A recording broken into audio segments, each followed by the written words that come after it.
All right, welcome back to another episode of Friday Night Vintage. Tonight's focus will be the entirety of my pre-war card collection. I'm going to make it a countdown. I don't have very many. I was going to make it a top 15, but I just picked up a card here within the last week or so. So I guess it'll be top 16 because this is the least expensive of my pre-war cards that I'm going to show here. So brand new to the channel is this 1936 Worldwide Gum Lefty Gomez. And, I looked at this card a couple years ago, and I forget what grade it was, but there was a nice copy on eBay that got away from me. I want to say it was maybe a 4 or a 5. Anyway, it disappeared, and then the only one that was up there for a while might still be is some really horribly centered copy of this, I think from ComC. This one I saw, and then I did my thing where I asked via eBay if the seller had his own Instagram account. And fortunately, he did. And then the rest is history, because I secured this for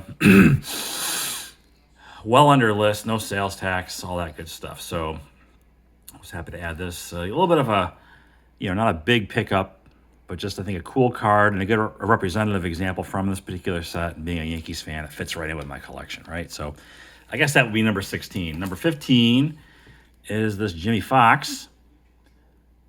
And this was a card that I was looking for at last year's National. And I saw a couple of copies, but they weren't centered all that well, so I passed. And then a big-time Instagram eBay dealer had a really nice PSA 8 copy of this.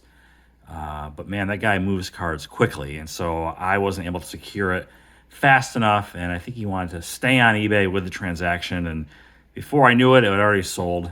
And then that was that. But this one came up also from another eBay Instagram person, and got a pretty good price on this via Instagram deal. And it is nicely centered. So the 1.5, there's this crease here. I don't know if you can see it, but it's pretty big. I don't think it goes through to the back, though. I mean, maybe it does. I don't know. I don't really care. Just a nice looking card. This Jimmy Fox. 34, 36 Diamond Stars.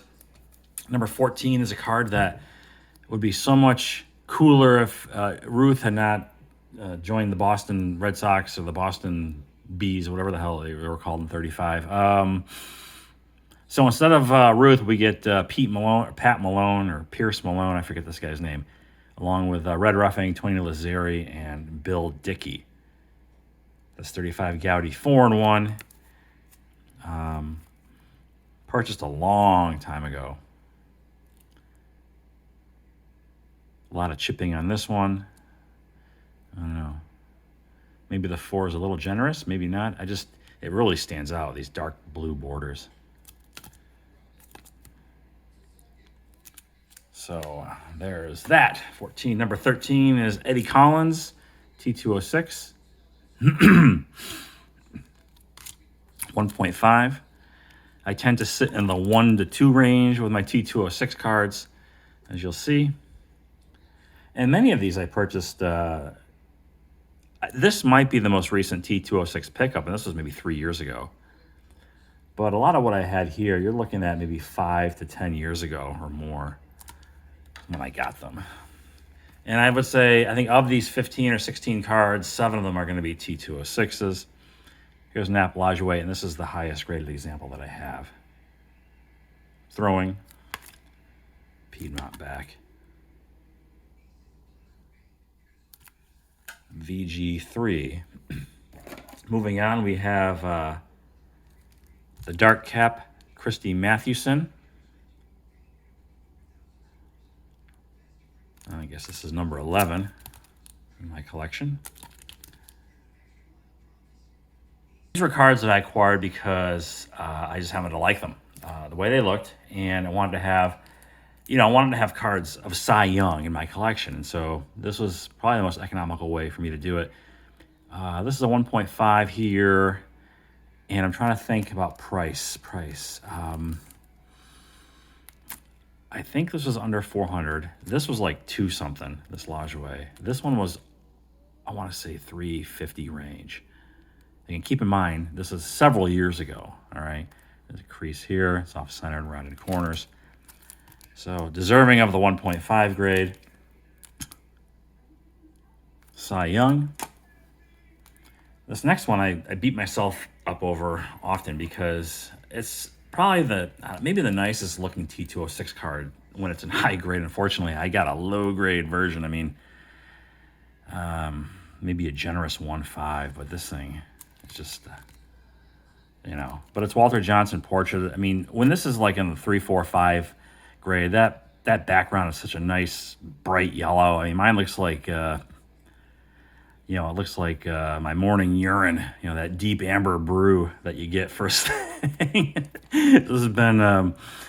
This has seen some aging. Maybe that's a little harsh. But yeah, this is my copy. Again, it's one card I wish I had a higher grade copy of, but now they're very expensive. And at the time I bought this, it was sub $400. Here's a nice pickup. This was a where'd I get this? No, this was not. This has a PWCC sticker. Not that I need that, but this was bought offline also. Another one of those eBay deals that I was able to locate the guy and work something out on the side. And I wanted to have a nice representative U.S. caramel card in my collection. And this checked all the boxes. And yeah, glad to have it. I would love to have one of those Ruth cards, but man, the last time I looked at that caramel Ruth, just to give you a sense of when I was thinking about it, there was one on eBay, and it was a PSA 3, and I remember specifically the buy it now was $5,950. So, now a PSA 3 of that card is what, like $20,000? A lot of vintage cards, big vintage cards, I would say it seems to have gone up, 2 to 3x, closer to 3x since 2020, and have kind of stayed there. They haven't really come back. The stuff that's dropped like a rock has been that modern stuff, the ultra modern stuff. Okay, moving on. Whatever number we're at here, I don't know, 7 or 8, I don't know. This is 2, 3, 4, 5, 6, 7, I guess. This recent one here, this is going to be cracked out and submitted to PSA because what's the worst that could happen? It certainly can't get any lower than a 1, and it'll look a hell of a lot better in a PSA 1 slab than a BVG 1. Here's the reason why. It's got, the tape residue, which took some paper off the back when it was pulled from the album, I presume. I looked into how do you best crack out BVG slabs, and I think the bottom line is all you need is a screwdriver and to be careful.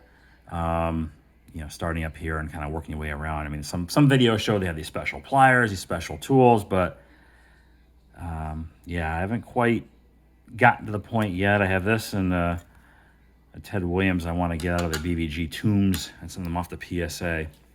Okay, so we're down to the number 6 here.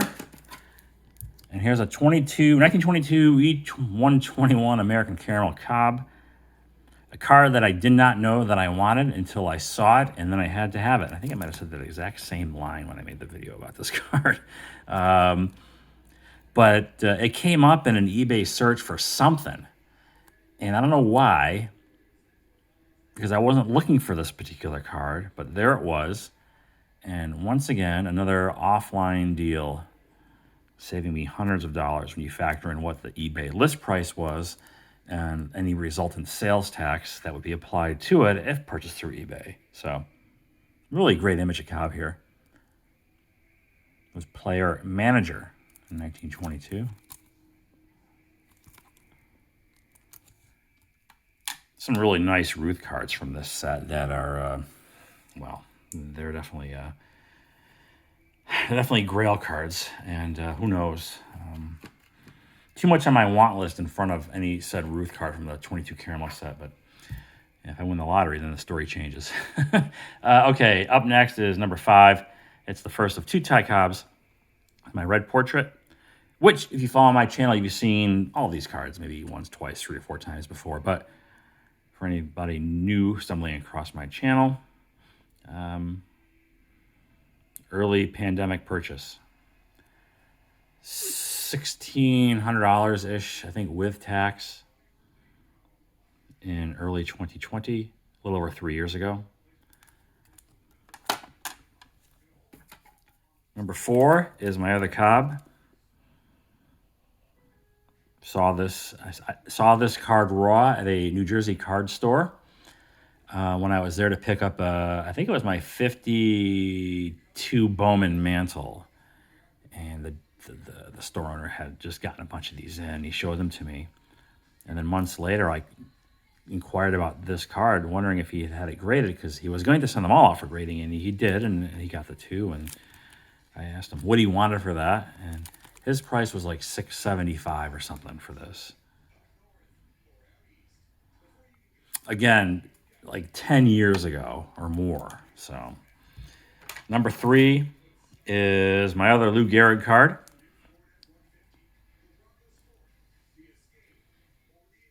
This I got not too long after I got the Ruth, and so this at that time was the second most I had spent on a card, just under $1,000.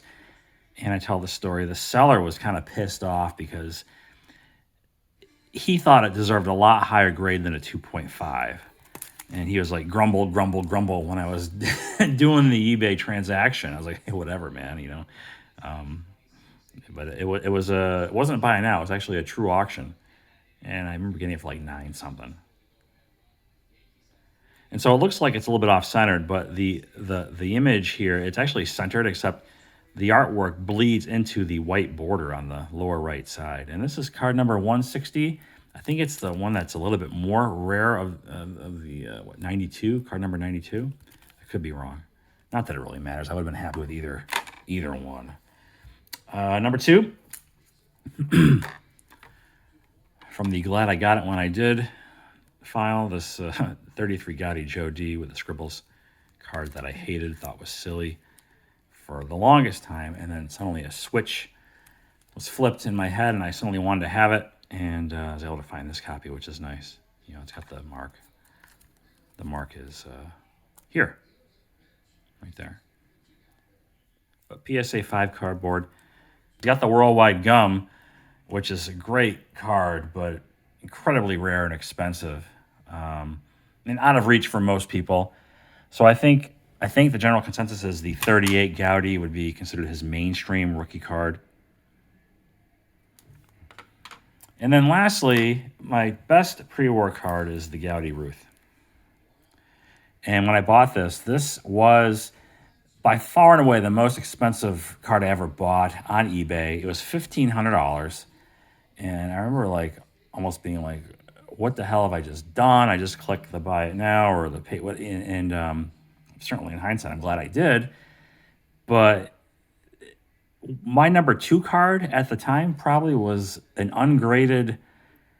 I don't even know. Maybe it was like one of my mantles, from the mid '60s in a PSA 7 or something like that.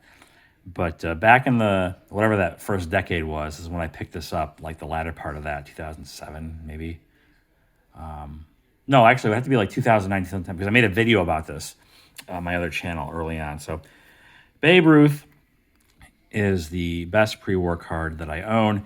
Now, I actually checked with a couple of people about what is considered pre-war, and I guess the safe bet is 1939 and prior, because that's when World War II started. But I think some folks might consider the U.S. entering the war in late 1941 as the sort of cutoff, at which point you could actually include, say, 1940 play ball and 41 play ball cards, which I have a couple of, but just for, I guess, the sake of, I don't know, pure historical accuracy, I went with 1939 for the start of the war, and all these cards were issued before that. So that's it. That's the extent of my pre-war card collection.